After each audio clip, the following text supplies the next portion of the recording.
सिद्धिभ्यः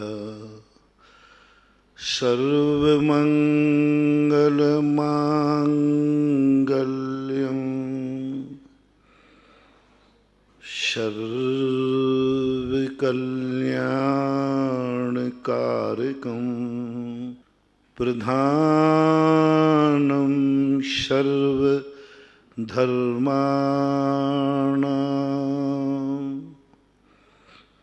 जैनं जयतु शासनं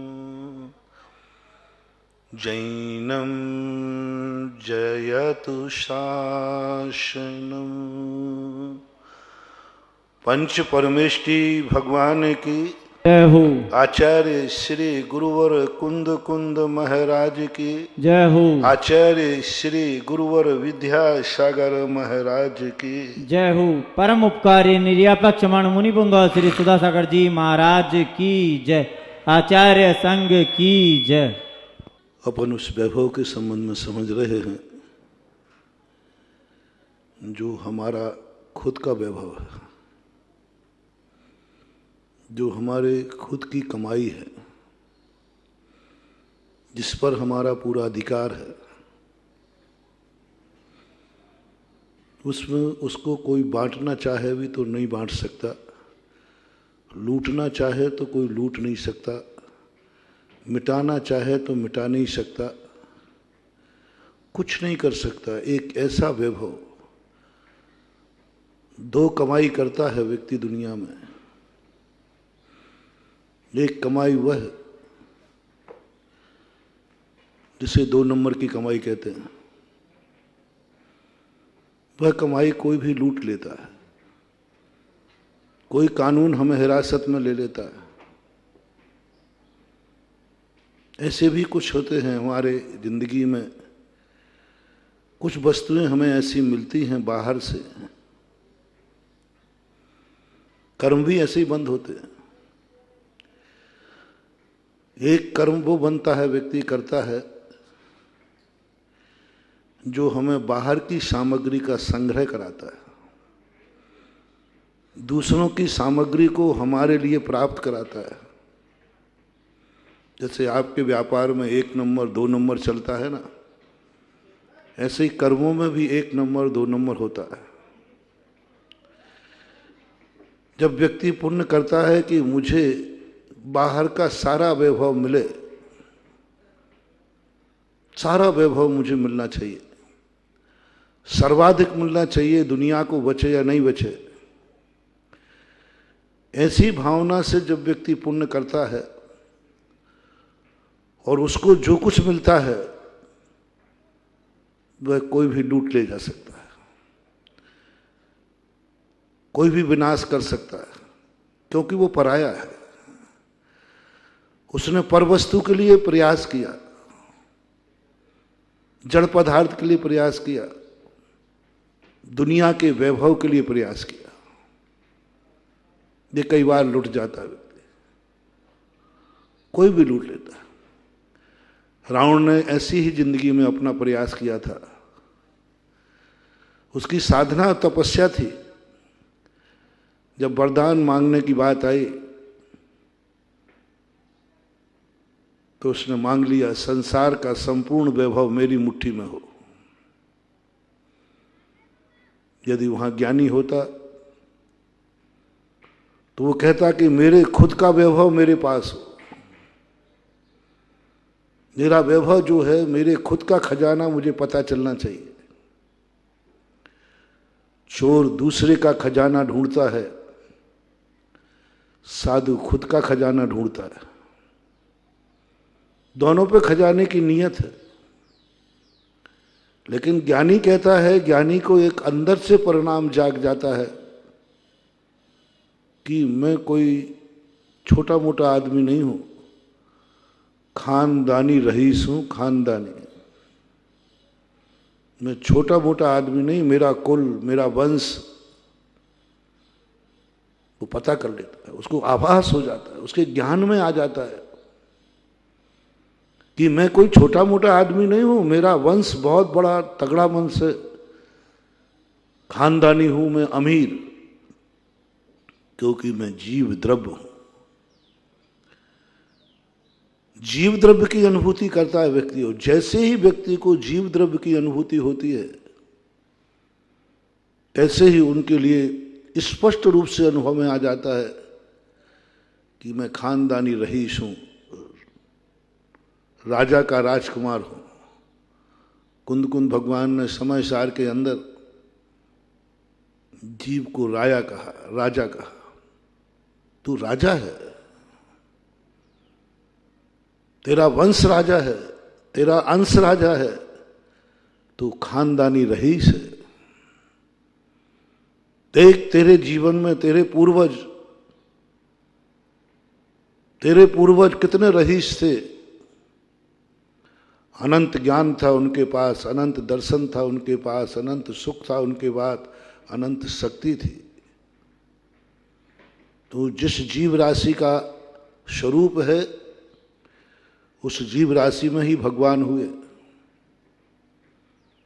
उन्होंने अनंत शक्तियां प्रकट की हैं। तो उन्हीं का तो वंशज है, वही तो तेरे जात वाले हैं, वही तो तेरे पूर्वज हैं। और उनके वैभव का पूरा वर्णन का बखान करते हैं, तेरे पूर्वज ऐसे ऐसे थे, इतनी शक्तियां थी उनके पास, इतना वैभव था उनके पास। जब आपको पता चल जाए कि मेरे पूर्वजों के पास इतनी संपदा थी, इतनी शक्ति थी, और तुम्हें ये निर्णय पक्का हो जाए मैं भी इन्हीं का वंशज हूं, तो आपके अंदर एक परिणाम जागता है, मेरे पूर्वज इतने धनाढ्य थे, इतने अमीर थे, इतने वैभवशाली थे, और मैं उनका वंशज हूं, तो फिर ये धन चला कहां गया? ये तो निश्चित है कि कोई साथ में लेके जाता नहीं, कोई साथ में लेके गया नहीं होगा। छोड़ यहीं से गए, फिर गया कहां? गया कहां? जरूर यहीं कहीं है। इतना बड़ा खजाना था मेरे पूर्वजों के पास, कहां गया? कोई डाकू चोर तो ले नहीं गए, क्योंकि ऐसा इतिहास नहीं है। क्योंकि जो खजाना मेरे पूर्वजों के पास था, वो डाकू और चोर वहां तक ले ही नहीं जा सकते। उन पर किसी ने विजय प्राप्त नहीं कर पाए। अजय शक्तिर्बंधु वर्गस्य, हे अजितनाथ भगवान, आप तो अजय थे, आपको तो किसी ने जीत ही नहीं पाया। इसका अर्थ है आप कभी लुटे नहीं हो, आपके घर में कोई चोर घुस नहीं पाया, तो फिर वो संपदा कहां गई? बस पूज्यपाद स्वामी जैसे उनको ये एहसास हुआ, सम्यक दृष्टि को जब एहसास हो जाता है अपने वंश का, अपने अंश का, तो उसके अंदर हो गई कि वो संपदा गई कहां? मुझे वो संपदा चाहिए जो हमारे पूर्वजों के पास थी, उस पर मेरा वसीयत का अधिकार है। मैं क्लेम करूंगा, मैं खोजूंगा। बस इसी से सम्यक दर्शन की शुरुआत होती है। यहीं से शुरुआत होती है देशना लब्धि। और उस समय गुरु कहते हैं कि तू क्या भूल रहा है, तू जिस दरवाजे मांग रहा है हवेली भी तेरी है। क्या बोलते हो आप? जिस दरवाजे बैठकर तू भीख मांग रहा है ना, ये हवेली भी तेरी है, तेरे पूर्वजों की है। उसी दरवाजे भीख मांग रहा है। बहुत बार ऐसा होता है, लोग भूल जाते अपने वैभव को। तब वो देशना लब्धि के माध्यम से गुरु से अपना वैभव पूछ करके फिर वो घोषणा करता है, मुझे कुछ नहीं चाहिए, मुझे अपनी खुद की संपत्ति चाहिए। जिनगुण संपत्ति हो मध्यम, मेरी संपत्ति मुझे मिलना चाहिए, क्योंकि पूर्वजों की संपत्ति पर मेरा अधिकार है। तो सम्यक दृष्टि अपने खुद के खजाने को, जो हमारे पूर्वजों की कमाई है, कमाते आए, उनको खोजने का प्रयास करता है। लग जाता है वो, मैं खोज के रहूंगा, था तो है, कहाँ गया होगा, यहीं कहीं, साथ तो लेके कोई गया नहीं आज तक, यहीं कहीं होगा, यहीं कहीं होगा, और खोज में लग जाता है। और मिथ्या दृष्टि जो डाकू के स्वभाव का होता है, तो कहता है कि मेरे पूर्वज कभी अच्छे हो ही नहीं सकते क्योंकि मैं अच्छा नहीं हूं। अनुभूति होना चाहिए, अंदर से आना चाहिए। हमारे पूर्वज कैसे थे हम बता सकते हैं, हमारे पूर्वज कैसे थे हमारे अंदर अनुभव में आ सकता है। आज यदि आप चाहें तो आपके पास इतनी शक्ति है कि आपके पूर्वज कैसे थे आप घोषणा कर सकते हैं। आपके 10 पीढ़ी लोग कैसे थे, आप वर्तमान कैसा है घोषणा कर सकते हैं मोटे तौर पर। आपके अंदर ये शक्ति है, जाग सकती शक्ति कि तुम्हारे पूर्वज कैसे थे, कौन था तुम्हारे पूर्वजों के अंदर, आप बता सकते। आप अपने अंदर बैठिए, जो कल मैंने वैभव तुम्हें दिया था, उस वैभव के अंदर आप मात्र एक बात सोचिए, मैं इतना धनवान हूं, मेरे पास मन है, मेरे पास आंखें हैं, मेरे पास सब कुछ है, और मेरी हर वस्तु मेरे अच्छे काम करती है, मेरे हर व्यक्ति अच्छे काम करती है, मेरा मन बुरा काम नहीं करता, मेरी आंख बुरा नहीं करती, कुछ भी बुरा नहीं करता। मैं तो बहुत खुश हूं अपने सब कुछ पा करके। घोषणा कर दो, जब मैं अच्छा हूं तो मेरे पूर्वज भी अच्छे थे, क्योंकि आम के पेड़ पर निवोली नहीं लगती, आम ही लगेगा, आम ही लगेगा। मेरे पूर्वज बहुत अच्छे थे क्योंकि मैं अच्छा हूं। मैं इतना मीठा कैसे, मैं इतना पावन, मेरा मन इतना पावन कैसे, मेरे पूर्वजों का मन पावन था, अन्यथा मेरा मन पावन नहीं हो सकता। मेरी आंखें इतनी पवित्र क्यों, मेरे पूर्वजों की आंखें पवित्र थी। मेरे जीवन में क्यों सब कुछ अच्छा घटता है, क्योंकि हमारे पूर्वजों के भी अच्छा घटा है। मैं मंदिर कैसे आ गया, मेरे पूर्वज मंदिर आते थे। मैं कैसे मुनि बन गया, मेरे पूर्वज मुनि बने थे। आप बिल्कुल संदेह मत करें, महाराज गलत हुआ तो कोई फर्क नहीं पड़ता, गलत तो सही से, गलत भी हुआ होगा तो तुम्हें गलत प्रभाव नहीं पड़ेगा।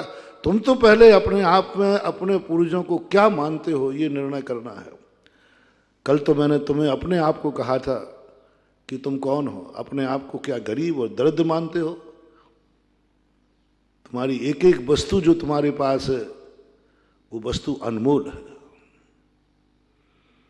ये तुम्हारी वस्तु की बात थी, अब मैं पूर्वज की वसीयत भी दिला रहा हूं साथ में। तुम जो आज कर रहे हो, महसूस क्या हो रहा है तुम्हें, तुम कैसे हो, तुम्हारा मन कैसा है, तुम्हारा वचन कैसा है, तुम्हारी काया कैसी है, तुम्हारे कार्य कैसे, सब कुछ तुम अपना नोट कर लीजिए और वहीं नीचे नोट लगा दीजिए, यही मेरे पूर्वज थे। मुझे अनुभव में आ रहा है, क्योंकि मैं संसार में रहने वाला जीव, मेरे मन में कभी इतने अच्छे विचार नहीं आ सकते, क्योंकि मैं इतना अच्छा आदमी नहीं हूं, मैं अज्ञानी हूं। मेरे मन में इतना अच्छा विचार कैसे आ गया, मैं तो आ ही नहीं सकता, ये तो किसी कर्म की देन तो है नहीं। तुरंत कोई पूर्वजों का संस्कार बोला है, कोई पूर्वजों का संस्कार मेरे से कह रहा है कि उठ सामयिक करो। मैं सामयिक कर ही नहीं सकता, मेरे ज्ञान में ही नहीं है कुछ भी। कोई अंतरण प्रेरणा कौन जगा सकता है सोने वाले को? कोई ना कोई अच्छी मां जरूर है मेरे पास। कोई माँ है जो मुझे जगाती है। बच्चा कभी नहीं उठना चाहता, उठता ही नहीं, पड़ा रहता है। या तो भूख लगे तो उठ जाता है, या मच्छर काटे तो उठ जाता है, कोई परेशानी आए उठ जाता है, बाकी वो उठना ही नहीं चाहता।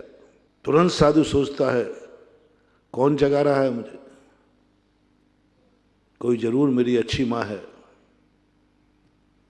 जो माँ मुझे कह रही है उठ, सामायिक का समय हो गया। वो जिनवाणी माँ कहलाती है। वो उठाती है बार बार। 5 मिनट लेट होने पर डर लगता है कि माँ फटकारेगी, लेट क्यों हुआ, विचार में आता है। और आप लोगों को मन में ऐसे परिणाम आना चाहिए, कोई ना कोई मेरे पास शक्ति है पूर्वजों की, संस्कारों की, जो आज मुझे मंदिर भेज रही है, अभिषेक करा रही। जरूर मेरे पूर्वज अभिषेक करते होंगे, नहीं तो इस युग में, इस भौतिक युग में कोई धर्म मंदिर की तरफ चला जाए, अभिषेक को धर्म मान लेवे, हो ही नहीं सकता, हो ही नहीं सकता। कोई अंतर प्रेरणा है, कोई पितृ शक्ति है जो इस युग में भी मुझे मंदिर भेज रही है, अभिषेक करा रही है, स्वाध्याय करा रही है, प्रवचन सुना रही है, माला फिर रहे। सब में छोड़ दो अपने आप को, क्योंकि तुम अपने आप में जानो कि तुम इतने अच्छे आदमी तो नहीं हो जितना अच्छा तुम्हारा मन है। मन को थोड़ा अपने से ऊपर कर दो, क्योंकि हमें उसका ऋणी बनना है। हम उस पर एहसान न थोपें, हम उसको गुलाम न बनाएं, मन को अंडर में न करें अपने। हमने कल कहा था ना, मैं मन का बहुत ऋणी हूं, मन का मेरे ऊपर बहुत उपकार है, बहुत बहुत उपकार है। इतने उपकार हैं कि मैंने स्याही समुद्र को बनाया, कलम मेरू को बनाया, पृथ्वी को कागज बना दिया। इतना उपकार मन में है, इस मन ने मेरे ऊपर किया है। उपकार जब भी मन में आएगा, मैं तो इतना अच्छा नहीं था, इतना मेरा मन अच्छा है। अपने से अच्छा इस मन को बनाओ, अपने से अच्छा मन बनाओ। मेडिटेशन दो इस मन को। तुम क्या हो? कुछ भी नहीं है। सेना को हटा दिया है तो राजा क्या है? तुम्हारे मन और इंद्रियों को हटा दिया जाए तो तुम क्या हो? किसके मालिक बने बैठे हो? है क्या तुम्हारे पास? मन बिगड़ जाए तो रखा रह जाएगा सारा मुनि पद, सारा श्रावक पद। आंखें बिगड़ जाए तो रखा रह जाएगा। कुछ नहीं है तुम्हारा।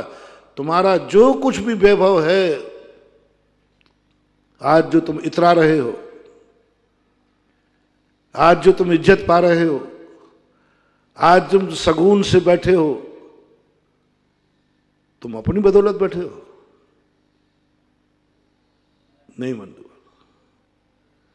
पहले सबसे बड़ा तो आभार मानो उस कर्म का, जिस कर्म मरने के बाद मेरा कोई सहारा नहीं रहता। मरने के बाद इस जीव का कोई सहारा नहीं रहता, कोई सहारा नहीं। भगवान भी नहीं, गुरु भी नहीं, शास्त्र भी नहीं, मंत्र भी नहीं।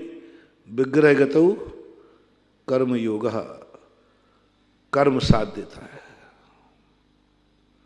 सब छोड़ देते हैं। हमारा ज्ञान भी हमारा छोड़ देता है। हमने इतनी जिंदगी भर ज्ञान प्राप्त किया, ये ज्ञान भी साथ नहीं देता, सब भूल जाते। देवताओं को द्वादशांग का ज्ञान होता है, यहां आके सब भूल जाते। अपन ने इतना अध्ययन किया, मरने के बाद सब फिर वही अनार का, एप्पल का पढ़ेंगे। कुछ नहीं, मर गए पढ़ पढ़ करके, जिंदगी निकाल दी। पूरी जिंदगी भर पढ़ते रहे और फिर जहां जन्मेंगे फिर वही शुरुआत होगी। फिर 25 साल पढ़ो, फिर 20-25 साल पढ़ो। ये जो 25 साल पढ़ा है, इसकी उम्र मुश्किल से 50 साल है। जैसे जैसे वृद्ध होते जाओगे, अतीत सब भूलते जाओगे, और जैसे ही मर जाओगे सब कुछ भूल जाओगे। सब कुछ भूल जाओगे। सबसे छोटे व्यक्ति बन जाओगे। जो सबसे बड़ा व्यक्ति मरता है और सबसे छोटा व्यक्ति जन्मता है। व्यक्ति एक ही है। एक दादाजी मरने लगे, बोले सबसे बुजुर्ग दादाजी है, चलो वो मरण को प्राप्त हो रहे हैं, सब लोग आशीर्वाद लेके आ जाए। चलो आशीर्वाद लेके आए। गांव का बुजुर्ग आदमी, सब चाहते। प्रकृति कहती है देखो आज सारे गांव वाले इसे दुनिया का सबसे बड़ा आदमी मान रहे हैं ना, 9 महीने बाद इसी गांव का सबसे छोटा आदमी होगा। यही जीव सबसे छोटा आदमी होगा। राजा साहब के मर रहे थे, दादा राजा के दादा मर रहे थे, सबसे बुजुर्ग थे, सारे गांव ने आशीर्वाद लिया। 9 महीने बाद वह जीव वहीं उसी घर में बहू के यहाँ बेटा जन्म गया। सारा गांव आ रहा है, चलो राजकुमार जन्मे हैं, सब आशीर्वाद देने चलते हैं। प्रकृति हंसती है। 9 महीने पहले सब आशीर्वाद लेने आए थे इसी जीव से, और आज 9 महीने बाद सब आशीर्वाद देने आए हैं। प्रकृति का सत्य कैसा मजाक करता है, कैसा मजाक करता है। सब आशीर्वाद लेने आए थे 9 माह बाद, पहले 9 माह बाद सब आशीर्वाद दे रहे, राजकुमार जन्मे हैं, बच्चा जन्मा है, गोदी में उठा लेते। ये सब हमारी तुम्हारी कहानी है। प्रकृति बहुत बड़ा मजाक करती है, और ऐसा मजाक करती है जिसको सुनकर और देखकर आश्चर्य लग जाता है।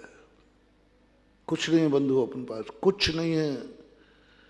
एक एक चीज को निकाल दो जो कल मैंने बताई थी, कंगाल नजर आओगे, कुछ भी नजर नहीं आएगा। कर्म को हमने बहुत बुराइयां की हैं, कर्म को हमने बहुत दुष्ट कहा है, और कर्म कहता है हे भोले प्राणी, जब तेरा कोई साथ नहीं देता मैं ही साथ देता हूं, मैं ही साथ देता हूं। मरने के बाद कोई साथ नहीं देता तेरा। कमला चलत न पैड जाए मरघट तक परिवारा, अपने अपने सुख को रोवे पिता पुत्र दारा। कहां तक पत्नी कमला चलत न पैड जाए, जब अर्थी उठती है ना तो घर की महिला एक देरी पर पैर रखती है, ऐसा कोई दस्तूर है। पति मरता है तो पैर उठाएगी, जो देरी होती ना उस देरी पर पैर रख देगी और रुक जाएगी। पैर रखना कह रहा है कि मैं जाना चाहती हूं साथ, लेकिन देरी कहती है इसकी उल्लंघन मत करना। नारी देरी का उल्लंघन करते ही पराई हो जाती है। देली, जिसे तुम्हारे घर की देली बोलते हो, वो मर्यादा थी, वो लक्ष्मण रेखा थी। जब जब नारी ने उस देरी की उल्लंघन किया तब तब नारी पर संकट आए। लक्ष्मण रेखा बनाई जाती थी वो देरी, और दस्तूर बना गया कि तुम मां देरी पर पैर रखोगे, देरी को लांघोगे नहीं। कमला चलत न पैड जाए, पैड यानी देरी तक जाएगी, बस वही रुक करके अर्थी को देखती रहेगी। मरघट तक परिवारा, मरघट तक भेजने जाएंगे परिवार, इससे आगे कोई गति नहीं। उसके बाद जो साथ देता है हमारा, कर्म देता है, कर्म देता है। अब वो बात अलग है कि हमने कर्म को खुश रखा है कि दुखी रखा है। पुद्गल कर्म है, जड़ है, बस उसको खुश करना है। कर्म के बिना तो तुम जी नहीं पाओगे, कोई तुम्हारा साथ नहीं देगा, कर्म ही साथ देगा। अंतिम सत्य समझ लो, कलयुग में रहने वाले जीव तो स्पष्ट समझ लो, तुम्हारी आत्मा भी तुम्हारे साथ नहीं, तुम्हारा ज्ञान भी तुम्हारे साथ नहीं, तुम्हारा कुछ भी तुम्हारे साथ नहीं। सबसे बड़ा साथ देने वाला है तो कर्म। इससे मत बिगाड़ना, इसको नाराज मत करना, इसको खुश करो। और खास तौर से आप श्रावक हम मुनि लोग तो यदि चौथा काल होता, विधेय क्षेत्र होता, तो हम अनुश्रेणी गति से सिद्धालय को प्राप्त कर लेते। लेकिन गृहस्थों के लिए तो स्पष्ट कह दिया, तुम कभी कर्मों के मत बिगाड़ना। ये नाराज हो जाता है तो पाप के रूप में बनता है, और खुश हो जाता है तो पुण्य के रूप में बनता है। इसको खुश करने का तरीका देखो। इसलिए गृहस्थ के लिए जितनी क्रियाएं बताई हैं सब पुण्यबंध के कारण है। सब जितनी क्रियाएं, देव पूजा, गुरु उपासना, स्वाध्याय, संयम, तप, त्याग, सब पुण्यबंध के कारण है। मुनिराज के लिए सबसे अलग कर दिया। बोले तुम वो प्रयास करो कि तुम्हें इस कर्म के अधीन न रहना पड़े। तुम ऐसी विग्रह गति बनाओ, ऐसी अनुश्रेणी गति बनाओ जहां कर्म साथ नहीं हो, तुम अकेले जाओ, तुम्हारा खुद का वैभव, खुद की शक्तियां तुम्हारा साथ दें। ज्ञान शरीरी त्रिविध कर्ममल वर्जित सिद्ध महानता। तुम्हारा ज्ञान ही शरीर हो, तुम्हारा जो है परम पारणामिक भाव है वही तुम्हारा पेट्रोल हो, और तुम उस जीवन को जीने का प्रयास करो। लेकिन गृहस्थ के लिए तो स्पष्ट कह दिया, तुम्हें तो कर्म को खुश करना है बस। अब कर्म किस माध्यम से खुश होता है,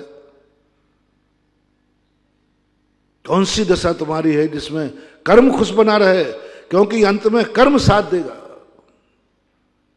जो किस उम्मीद तुम्हें हो कि कोई साथ दे या नहीं दे, ये फलाना व्यक्ति जरूर मेरा साथ देगा, उससे कभी मत बिगाड़ना, कभी मत बिगाड़ना महानुभाव। जैसे बने वो जैसा है तैसा। बताओ तुम्हारी जिंदगी में, बाहर से बताओ, कोई नगर में, कोई देश में, पहले देश का देखो, देश में कोई व्यक्ति है जो अंत में तुम्हारा साथ देगा। एक देशव्यापी दृष्टि बनाओ, जो अंत में तुम्हारे साथ होगा, साथ दे सकता है जिंदगी में जीते जी। जिसे राजा कहा,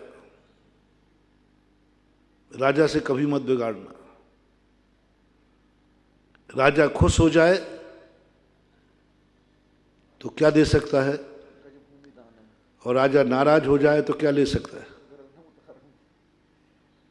क्या नहीं करता। भगवान की बात नहीं कर रहा हूं मैं क्योंकि भगवान ना नाराज होता है ना खुश होता है। वो तो अपने किसी संसार के काम का तो है नहीं। वो तो आगे आगे भागता है, पीछे से जाना है अपन को। वो कुछ भी ना पीछे मुड़ के देखता है ना कुछ नहीं करता है। राजा जो है सदा से नीति की प्रतिमाधारी तक को भी बोल दिया कि तू वृत्ति है वृद्ध राज्यातिक्रम। राजा को नाराज मत करना। राजा वो शक्ति है तो कुछ भी कर सकती है, उसके ऊपर कोई कानून नहीं होता। जब राजतंत्र यहां चलता था तब राजा लोग क्या करते थे, 2 मिनट में ना कोई बहस होती थी, ना कोर्ट था ना वकील था, 2 मिनट में इसको मार दो, तुरंत मार दिया जाता था। राजा है, और राजा खुश हो जाए तो तुम भली सुदामा बन जाना, कन्हैया ही काम आएगा, राजा ही काम आएगा। राजा के कभी विरुद्ध नहीं चलना, विरुद्ध कभी चलने का, उसको नाराज नहीं करना, हमेशा ध्यान रखना। शासन और प्रशासन पर जो व्यक्ति बैठा है, आज के युग की बता रहा हूं, शासन और प्रशासन पर जो बैठे हैं उनसे कभी बुराई बोल मत लेना। कोई नेता से बुराई बोल मत लेना। सोमदेव ने लिखा कि नेता की बुराई मत देखना, राजा की बुराई मत देखना, वो राजा है, उसको खुश करना है। वो क्या कर रहा है उसकी तरफ देखना नहीं, क्योंकि वो राजा है। नहीं तो तुम उसकी कमियां देखकर, बुराइयां देखकर उससे झगड़ा कर बैठो, वो तो बर्बाद हो गई, तुम्हें भी बर्बाद कर देगी। राजा की कभी बुराई नहीं देखी जाती, राजा के दुर्गुण नहीं देखे जाते। वो जिसके हाथ में आ जाता है वही राजा बनता है। तुम्हारा सम्मान उसके लिए होना चाहिए। तुम्हारा सम्मान मुख्यमंत्री के लिए नहीं है, मुख्यमंत्री पद के लिए है। अशोक गहलोत से तुम्हें कोई मतलब नहीं है। कौन बैठा है? आपने पहले राजा महाराजाओं को देखा होगा, ताजश्री को देखा होगा, द्रोणाचार्य को देखा होगा। वो राजगद्दी के भक्त थे कि दुर्योधन के भक्त थे? उनकी प्रतिज्ञा क्या थी? जो इस सिंहासन पर बैठेगा, उन्होंने वचन दिया अपने पूर्वजों को, अपने पिता को, मैं इस सिंहासन की रक्षा करूंगा, मैं इस सिंहासन की रक्षा करूंगा। गजब का, अपन बहुत छोटी बुद्धि से सोचते हैं, बहुत छोटी बुद्धि से सोचते। अपन सोचते कि ताजश्री जैसा व्यक्ति अन्यायी के पक्ष में, गुरु द्रोणाचार्य अन्याय के पक्ष में, वो अन्याय के पक्ष में नहीं थे, वो हस्तिनापुर के सिंहासन के पक्ष में थे। जो बैठेगा, कोई भी बैठेगा, मैं कुछ नहीं जानता हूं, मैं इस सिंहासन पर जीते जी आंच नहीं आने दूंगा। यदि ये सिंहासन मुझे आदेश देगा कि सत्य को खत्म कर दो, मैं सत्य को खत्म कर दूंगा। मैं इस सिंहासन पर बैठ करके आदेश देना पड़ेगा। ताजश्री धृतराज की बात कभी नहीं मानी। कई बार दुर्योधन ने कहा आप ताजश्री को बुला के कहिए, बेटा वो नहीं मानेंगे, वे ताजश्री हैं। हस्तिनापुर नरेश को बोलना पड़ेगा,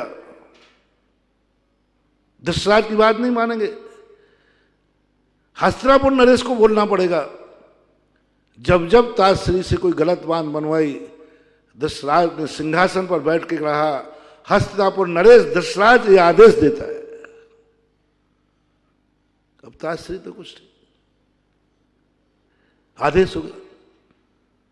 अर्जुन को मारने के धनुष डाल दिया, जो सबसे प्रिय था, पांडवों को मारने को तैयार हो गए। सिंहासन का आदेश है, सिंहासन का आदेश है। सबसे प्रिय थे धृतराज को पांडव, चल पड़े मारने के लिए।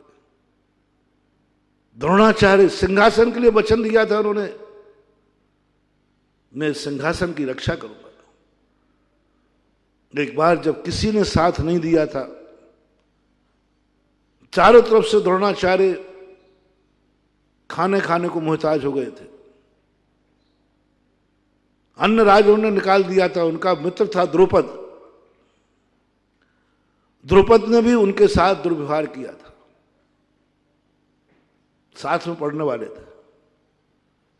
अंत में जाकर के हस्तिनापुर ने उनको शरण दी। उसी समय उन्होंने वचन दिया था, मैं सदा हस्तिनापुर की गद्दी का साथ दूंगा, इनके साथ रहूंगा। उनको मालूम नहीं था कि आगे क्या होने वाला है। दे दिया वचन, वचन दे दिया, और सब क्या हुआ सबको मालूम। बड़े बड़े लोग, बड़े बड़े राजा महाराजाओं के साथ ऐसा हुआ। एक बच्चे लोग एक दिन बोलते रहते एक दूसरे, कट्टप्पा ने किसको मारा, बाहुबली को किसने मारा। बहुत रास्ते में बिहार कर रहा था मैं, तो लोग ऐसी बच्चे बात, बाहुबली को किसने मारा। तो अब मेरी दृष्टि चल गई बाहुबली पे ऊपर, अपने बाहुबली पे। तो मैंने कहा बच्चों तुम लोग झूठ बोल रहे हो, बाहुबली को किसी ने नहीं मारा। अब उनको मालूम नहीं था कि महाराज ने सुन लिया, और मेरे कान में आया। मैंने कहा ये बच्चे लोग बाहुबली को किसने मारा, बाहुबली को किसने मारा। तो मैंने कहा बेटा बाहुबली को किसी ने नहीं मारा, बाहुबली ने भरत को निपटाया था, बाहुबली कोई नहीं पढ़ पाया। तो मैंने कहा तुम्हें किसने पढ़ा दिया कि बाहुबली को किसने मारा। बोले महाराज जी वो भगवान वाले बाहुबली नहीं। मैंने फिर बाहुबली कौन। फिर उन्होंने बताया कि जो लोग अच्छे लोग चल रहे थे बड़े, उन्होंने कहा महाराज जी एक पिक्चर है बाहुबली, और उसमें एक जो राजकुमार होता है उसके पिता मर जाते हैं तो उसकी माँ राजगद्दी पर बैठती है, और किसी कारण से वह माँ शायद सौतेली थी, क्या थी, पूरे स्टोरी मुझे याद नहीं है, और एक कट्टप्पा नाम का कोई वफादार व्यक्ति था। उस राजगद्दी पर बैठकर महारानी ने आदेश दिया, कट्टप्पा मेरा आदेश है कि बाहुबली को मार दो। कट्टप्पा एक ऐसी शक्ति थी जो उन बच्चों ने बताया, जो लोगों ने बताया कि वो मर सकता था, सिंहासन का आदेश नहीं टाल सकता था। यदि स्वयं की गर्दन काटने कह दे तो काट देता था। और कट्टप्पा बाहुबली इन दोनों का बहुत विश्वसनीय था। बाहुबली का सबसे बड़ा विश्वसनीय था कोई पूरे राज्य में तो कट्टप्पा था। कट्टप्पी नाम हो, कोई नाम आगे पीछे हो सकता है, मुझे जहां तक स्मरण है, बहुत दिन पहले की घटना है, नाम में फर्क हो सकता है, अपन को काम से मतलब है। लेकिन जैसे ही फरमान जारी हुआ, सबसे ज्यादा बाहुबली कहता दुनिया मुझे मार सकती, धोखा दे सकती, कट्टप्पा नहीं देगा। उनका पूर्वज था, उनके पिताजी का वफादार था। बाहुबली के पिताजी का वफादार कोई व्यक्ति था, उसको तो बाप मानता था, ये मेरे पिता ही है। अंत में उसको मार दिया, मर्डर कर दिया बाहुबली ने कहा, कट्टप्पा आप? बोले राज आदेश, सिंहासन का आदेश, राजाज्ञा का आदेश। उस दिन के बाद वो संन्यास ले लेता है, चला जाता, बताता है कि आज मेरे से वो सिंहासन ने पाप करा लिया जो मैंने सबसे प्रिय की बलि चढ़ा दी। तो ये राजतंत्र की व्यवस्थाएं ऐसी होती थी, राजाज्ञा, कुछ नहीं कर पाओगे। इसलिए जो राजगद्दी पर बैठा हो उससे कभी तकरार मत लेना। वो कितना भी गंदा आदमी हो, उसकी बुराई मत करना। रामायण के अंदर जब श्री राम वनवास की तरफ जाने लगे तो विदेही सीता को संबोधन करते हैं रोकने के लिए, और उस समय कहते हैं मैं वनवास जा रहा हूं, तुम्हें एक नियम लेना है, कभी भरत की बुराई मत करना और उसके सामने कभी मेरी प्रशंसा मत करना, क्योंकि राजगद्दी पे बैठने वाले की बुराई करने वाले की खैर नहीं है, वो कुछ भी कर देगा। कोई भी राजगद्दी पे बैठता है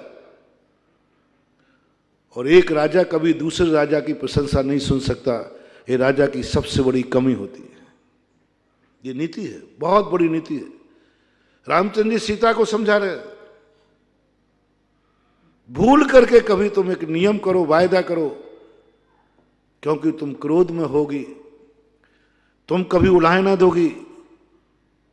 भरत तुमसे छोटा है, देवर है, कभी जब तुम्हें मेरी याद आएगी तो भरत से कहोगे राजगद्दी पे सुख भोग रहे हो, मेरे पति को वनवास भेज करके तुम कैकेयी को उलाह ना दोगी, क्योंकि तुम्हें बार बार मेरी याद आएगी, बार बार तुम्हें आएगी, तो तुम बार बार कोसोगे कि भरत के कारण सब कुछ हुआ है। तुम प्रतिज्ञा करो कभी भरत की बुराई नहीं करोगे,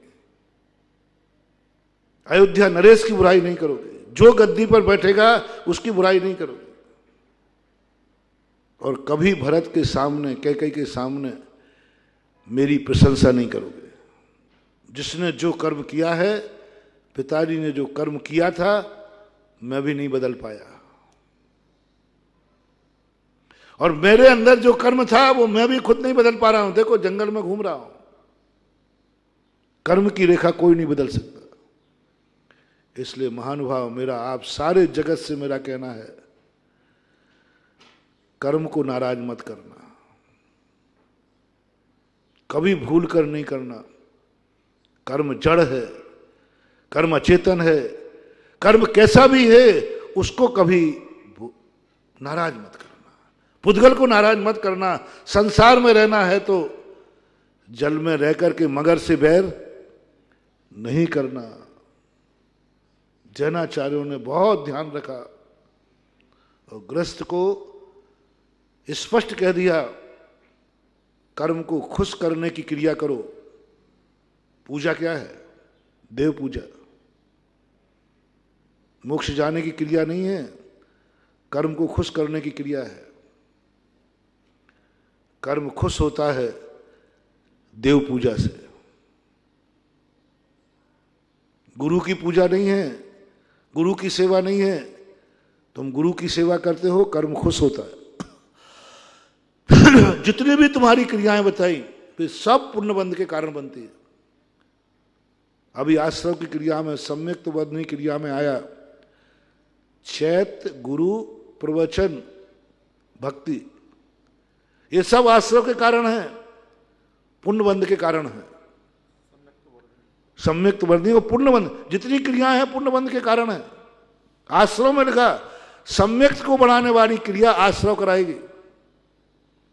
और तुम लोग गृहस्थों में रह करके, मैंने ऐसे ऐसे लोग देखे जिन्होंने जिंदगी भर पुण्य की बुराई की, पुण्य की क्रियाओं की बुराई की, मरने तक के लिए पुण्य नसीब नहीं हुआ, मरने तक के पुण्य नसीब नहीं हुआ। इसलिए संसार में रह करके पुण्य को चाहना नहीं, पुण्य को चाहना नहीं, लेकिन पुण्य की बुराई करना नहीं। पुण्य को चाहना नहीं क्योंकि बुरा है। शूद्रा के पुत्र हैं, अमृतचंद सूरी महाराज कहते हैं, पुण्य और पाप दोनों शूद्रा के दो पुत्र हैं। शूद्रा है ना जड़, मूर्ख, उसको चाहना नहीं है। चाहने से तो मिथ्यात्व आ जाएगा। मैं तो इतना ही कह रहा हूं, उसकी बुराई मत करना, क्योंकि उसके पास सारे संसार का रिमोट कंट्रोल है। इस दुनिया का संचालक कौन है? कर्म।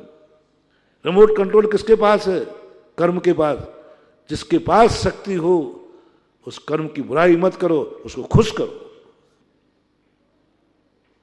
कर्म खुश हो जाएगा, छप्पड़ फाड़ के दे देगा। देखो दिया है ना सब कुछ, कर्म खुश हो गया, अच्छा देश दिया, अच्छा काल दिया, अच्छा कुल दिया, अच्छी जाति दी, अच्छा मन दिया, अच्छी आंख दी, अच्छे हाथ पैर दिए, अच्छा सब कुछ दिया। किसने दिया? आत्मा के पास सब कुछ नहीं है। आत्मा तो कंगाल है, आत्मा तो अशरीरी है, आत्मा तो अरूपी है। आज जो कुछ भी तुम्हारे पास है, जिसके माध्यम से अपन जी रहे हैं, वो किसने दिया? कर्म ने, कर्म ने दिया है, कर्म की बदौलत है। इसलिए एक बार, आज तक अपन ने कर्मों की बुराई की, एक बार मन कर रहा है कर्म को थैंक्स का। किस किस को ऐसा लग रहा है कि मुझे इस कर्मों ने, ये तो निश्चित हो गया जो कुछ भी तुम्हारा है तुम्हारे पास, वो सब कर्म के कारण है। 148 कर्मों में सब आता है। आज अपन साता से बैठे हैं, साता कर्म का उदय है। आज अपने पास आंख कान नाक है, नाम कर्म का उदय है। जो कुछ भी है सब कर्म की माया है। तो किस किस को ये खुशी है? ऐसी कौन सी चीज तुम्हें मिली है जो आज कर्म को धन्यवाद दोगे? किस चीज पर तुम्हें गर्व है कि यदि कर्म मेरे पर खुश नहीं होता, यदि मैं कर्म को खुश नहीं करता, यदि मैं इतना अच्छा काम नहीं करता कि मुझे ये कर्म बन जाता है। कर्म को खुश करने के बाद मैं आपकी भाषा में बोल रहा हूं, अच्छा कार्य किया तुमने। कर्म कब खुश होता है? जब तुम अच्छा कार्य करते हो, इससे कर्म खुश रहता है, बुरे कार्यों से नाराज रहता है। तो तुमने, कर्म ने अच्छा काम किया, तुमने कर्म को खुश किया, तो कर्म ने ऐसी तुम्हें क्या शक्ति दी जिस पर तुम्हें गर्व है? कर्म की पूछ रहा हूं अभी।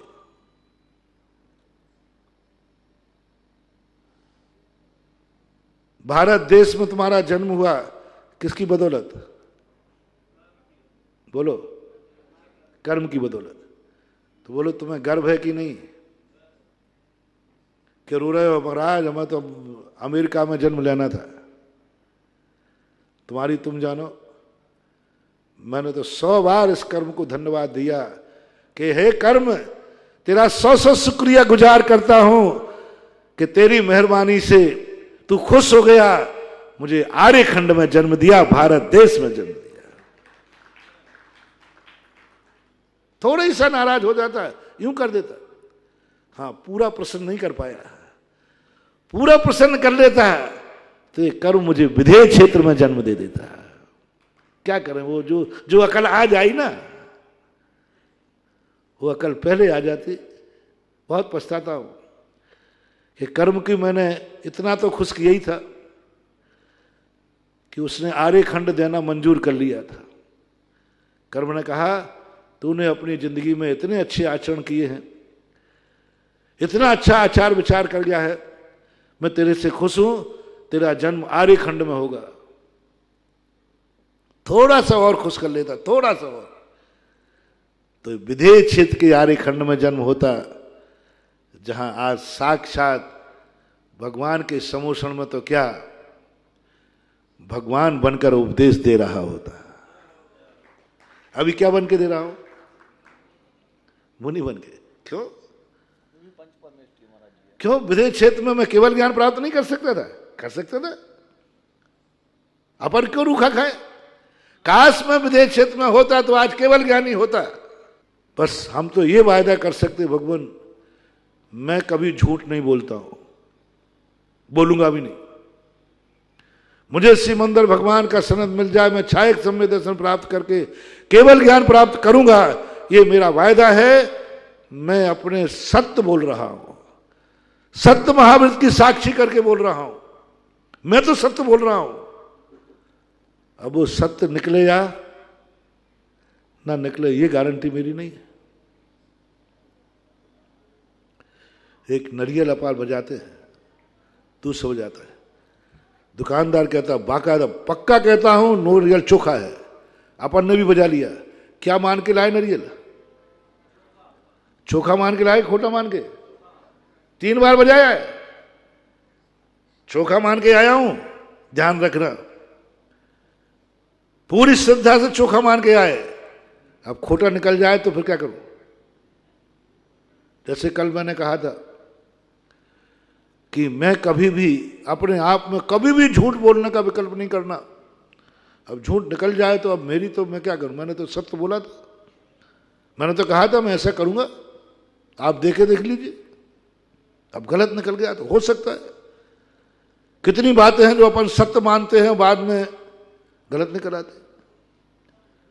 लेकिन थोड़ा सा मैं खुश नहीं कर पाया, लेकिन कोई बात नहीं, थोड़ा मलाल तो है लेकिन गम नहीं है, क्योंकि आर्यखंड तो मिल गया। एक बार इस कर्म को थैंक्स कहना है, एक बार कर्म का उपकार मानना है। कर्म तूने मुझे उस समय साथ दिया जिस समय कोई मेरे साथ नहीं था, विग्रह गति में। पहले कहा था मैंने, उस समय तूने मेरा साथ दे दिया विग्रह गति में, और साथ देकर के ऐसे स्थान पर मुझे जन्म दिया जो भगवानों के लिए निश्चित था, ऐसा वीआईपी क्षेत्र। अब गर्व करो, कैसे करोगे? आर्यखंड की मैंने अर्थ क्रिया देखी शास्त्रों में। ये आर्य और मलेच्छ का भेद क्यों किया? ये आर्यखंड का विभाजन किस लिए किया? ये सीमा क्यों बनाई गई? जैसे आप सभा बनाते ना, तो एक आगे आगे एक सफेद चद्दर बिछा देते हैं। तो मैं सोचता हूं कि ये सफेद चद्दर किसके लिए है? या तो इसलिए बिछा दी होगी कि यहां गंदगी ज्यादा होगी, और या फिर पीछे वालों को क्यों नहीं बिछाई? तो एक आधा महाराज ये वीआईपी लोगों के लिए है, वीआईपी लोगों के लिए, श्रेष्ठ लोग, वीआईपी लोग, बड़े लोग आएंगे उनके लिए ना। तब मैंने पूरे 6 खंडों को देखा, ये आर्यखंड पर सफेद चादर बिछी थी। मैंने कहा प्रभु ये सफेद चादर किसके लिए? बोले वीआईपी लोगों के लिए है। आर्यखंड में, ये आर्यखंड की रचना तीर्थंकरों के लिए है, चक्रवर्तियों के लिए है, 63 सलाका पुरुषों के लिए ये सफेद चादर बिछी है। आर्यखंड पूरा, पूरे जितना अपना 6 खंड है ना, आरेखंड बहुत छोटा सा होता है, बीआई की व्यवस्था का स्थान छोटा होता है, बड़ा नहीं होता, जनरल का ज्यादा होता है। ऐसे ही 6 खंडों के अंदर आरेखंड बहुत छोटा सा है, सफेद चादर बिछी है इस पर। ये वीआईपी लोगों के लिए बनाया गया है, वीआई तीर्थंकरों के लिए, चक्रवर्तियों के लिए, 63 सलाका पुरुषों के लिए, उनके जन्म लेने के लिए बनाया है। और कर्म ने देखो हमारी सेटिंग क्या की। कई बार पीछे वाला धोखे से बीच में उनके बीच में बैठ जाता तो यूं बैठता है, आज मुख्यमंत्री सफेद चादर पर बैठ गया वो, और सफेद चादर पर बैठे बैठे सबके साथ माला और मिल जाए, बहुत गर्व होता है। तीर्थंकरों के लिए, चक्रवर्तियों के लिए जो वीआईपी व्यवस्था की गई थी, कर्म ने हमारी कैसी सेटिंग की, वहां मेरा जन्म दिला दिया और वीआईपी क्षेत्र में मेरा जन्म हो गया। उन वीआईपी क्षेत्र ना मैं तीर्थंकर हूं, ना चक्रवर्ती हूं, ना 63 सलाका पुरुष हूं। किसने सेटिंग की है? कर्म ने। हमने कर्म को खुश किया था, हमने उसकी जात जान ली थी। कर्म किससे खुश होता है? शुभा पुण्य से, अशुभा पापस। पूज्य उमा स्वामी महाराज कहते हैं, शुभा पुण्य से, अशुभा पापस। मन वचन काया की शुभ क्रिया करोगे तो कर्म पुण्य रूप में बनेगा, कर्म खुश हो जाएगा। शुभ क्रिया करोगे, अशुभ क्रिया करोगे तो कर्म नाराज हो जाएगा, पाप में बन जाएगा। अपन ने ऐसा कोई अच्छा कार्य किया, आप सब, हम सब, जरूर अपन ने अच्छा कार्य किया था, कर्म खुश हुआ और कर्म ने ऐसी सेटिंग बैठा ली कि अपन आज इस आर्य खंड में जन्म हो गया जो तीर्थंकरों के लिए था। ये गौरव प्राप्त करो, गर्व करो। बाहर की संपत्ति बता रहा हूं, ये संपत्ति हमारे लिए जो मिली है, आर्य खंड मिला है, गर्व करो, फूले मत समाया करो कि मुझे वो जगह मिली जो तीर्थंकर के लिए बनाई गई थी। धन्य हो गया। कर्म को एक बार थैंक्स कह दो, रैकी मिलना चालू हो जाएगा। बुराई कर करके मैं थक गया हूं, अनादिकाल से हमने जो मिला सबकी बुराई की। ये कोई शरीर है क्या? ये कोई क्षेत्र है क्या? अमेरिका देखो क्या है वहां पर। हम भारत में जन्म लेकर भारत की बुराई करते, भारत में जन्म लेकर अमेरिका घूमने जाते, भारत में जन्म लेकर कमाने हरने जाते, भारत में जन्म लेकर रोटी अमेरिका में खाने जाते। भारत में जन्म लेकर दुर्भाग्य तो देखो। हम उनकी बात नहीं कर रहे, हम उनकी बात कर रहे हैं जो इस बात का एहसास करें। मैंने तो अपने जीवन में गर्व है, बहुत गर्व है। मैंने कर्मों को भी कभी बुराई नहीं करता। ये कर्म तेरा बहुत बहुत आभारी हूं जो मेरा जन्म तूने आर्य खंड में दिया। थैंक्स कहो, धन्यवाद कहो, इस कर्म को जय जैनेन्द्र कहो। समंतभद्र महाराज की एक कला थी, उन्होंने इस शरीर की भी प्रशंसा कर डाली। स्वभावता सुचौ काये रत्नत्रय पवित्र। ऐसे अपन भी जिस कर्म को दुष्ट कहा है, कुछ उसने अच्छा किया हो तो अच्छाई को पकड़ो, बुरा भी किया होगा। जैसे कल मैंने कहा था ना कि मन ने बुरे काम भी किए होंगे, अपन को भूल जाओ, याद मत करो उन बुरे कामों को। अच्छा क्या किया इस मन ने?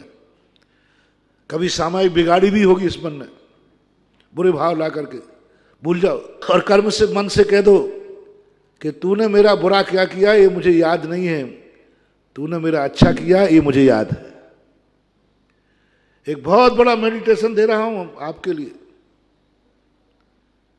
कर्म ने तुम्हारा बुरा क्या क्या किया भूल जाओ, कर्म ने तुम्हें कितने बार रुलाया भूल जाओ, कर्म ने किस बार तुम्हें परेशान किया भूल जाओ, कर्म ने कितने बार तुम्हें बीमार किया भूल जाओ, कर्म ने कितने बार गालियां दिलाई भूल जाओ, कर्म ने कब तुम्हें हंसाया उसको याद करो।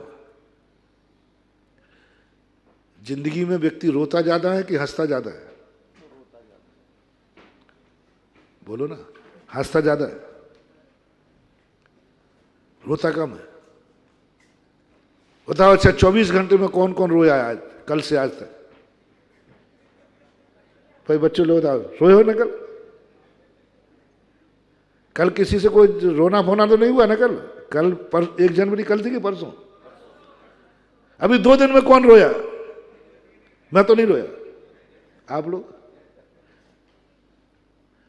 जो बाहर वाले बैठे, आप लोग 2 दिन से हंसी तो रहे, तभी तो घूम रहे हो। रो रहे होते तो क्यों घूम रहे होते? तुम्हारा घूमना बता रहा है कि तुम्हारे पुण्य का उदय है, तुम्हें हंसी मिली है जिंदगी में। तो बोलो, अपनी जिंदगी में आंसू ज्यादा आए हैं कि हंसी ज्यादा आई? तो फिर भी हम निंदा करते हैं। कर्म बड़ा है। अरे एक बार कह दे, मुझे याद नहीं है तूने कब कब रुलाया है, मुझे याद है तूने कब कब हंसाया है, कब मुझे खुशी का मौका दिया। मुझे याद नहीं है तूने मेरे साथ क्या क्या किया, मुझे याद है तूने मेरे साथ अच्छा क्या किया। मैं भूल गया हूं वो दिन जब तूने मुझे नरकों में पैदा किया था। मैं भूल गया हूं वो दिन जब मुझे त्रियंशों में पैदा किया था। भूल गया हूं मैं वो दिन जब मुझे 84 लाख योनियों में जन्म दिया था। मुझे याद है आज का दिन कि तुझे मुझे आर्यखंड में जन्म दिया। बस इतनी काफी है। भूल जाओ वो नरकों के निगोद के दिन जहां एक श्वास में 18 बार 10 बार जन्मा था, मारा था। इसी कर्म ने मारा था मुझे। एक श्वास में 18 बार जन्म और मरण कराए थे इसी कर्म ने। नरकों में जन्म दिलाया इसी कर्म ने। याद 84 लाख योनियों में रुलाया इसी कर्म ने। भूल जाओ उसको, कुछ नहीं होगा याद करके। क्या कर लोगे तुम उसका? तूने मुझे ये कष्ट दिए हैं तो क्या? हाँ दिए, कर ले, क्या करता है? करो, क्या कर लोगे तुम? राजा से तुमने कहा, राजा साहब आपने तुम्हें एक कष्ट दिए, तो राजा क्या कहेगा? करने तू क्या करना है? करने किया, दिया है कष्ट मैंने। इन शक्तिमान लोगों की बुराइयां मत देखो। इन शक्तिमान लोगों ने हमारे साथ क्या किया उसको भूल जाओ, क्योंकि हम इनका कुछ भी नहीं कर सकते। इनको तो अनुकूल बनाने के लिए समय आपका हो चुका है। नहीं, और आगे जब बात आएगी तो फिर शेयर करूंगा। महावीर भगवान की जय।